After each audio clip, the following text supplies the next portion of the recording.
How do you prepare for war? You buy weapons, you buy missiles, you invest in your military. Germany is doing none. The commanders in the German army are angry. The German army chief said he was fed up with the government. Recently, he said on LinkedIn, "The army which I have the honor to command is standing there more or less empty handed." It seems his calls are falling on deaf ears of Olaf Scholz. The question is, why is Germany not willing to fight a war with Russia and invest the money in its military? Hi and welcome, you're watching Outright. We tell you the right side of the story. Subscribe to our channel and press the bell icon for such outright videos. Okay, in the beginning, I would like you to listen to this speech of Mr. Olaf Scholz that he delivered just days after Russia attacked Ukraine. Here we go. Der Krieg ist eine Katastrophe für die Ukraine, aber der Krieg wird sich auch als Katastrophe für Russland erweisen. Von nun an, Jahr für Jahr, mehr als 2% des Bruttoinlandsprodukts in unsere Verteidigung investieren. So we heard Scholz saying he would invest 2% of the German GDP in boosting Germany's military. That amounted to almost $100 billion. Great promises were made. It was told that the $100 billion fund would be used to buy weapons, fighter jets, tanks, and ammunition. 1 year down the line, the German government seems to have abandoned the plan. Not a single cent has been spent on improving the military.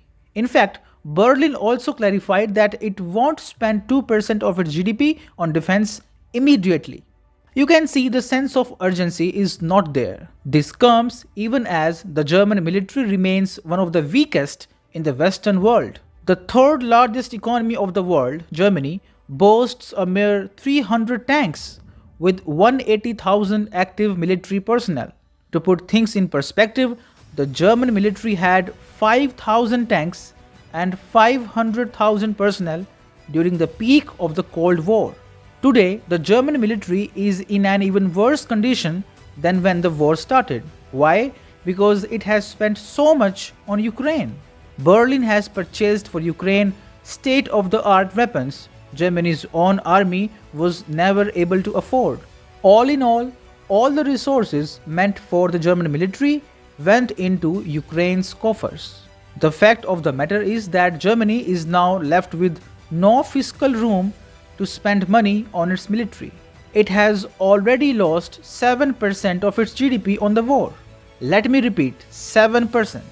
Here is how. Before the war, Germany was totally reliant on Russian gas. And when the war started, it ended up spending 7% of its GDP last year to secure supplies from other sources. See this report from Wall Street Journal. Germany spent 7% of its GDP to shield its people and households from high gas prices. And here is the scary part. Germany might again have to spend 7% of GDP this year to ward off inflation. You can call it peace premium, a premium that you have to pay every year to stay afloat. But I don't think that it is a long-lasting model. Eventually, Germany will shift back to Russian gas after the war stops. It needs Russian gas so that it doesn't have to spend that 7% premium next year again. And this explains why Germany is still not investing in its military. Number one, it doesn't have the money. Number two, it doesn't want to do it.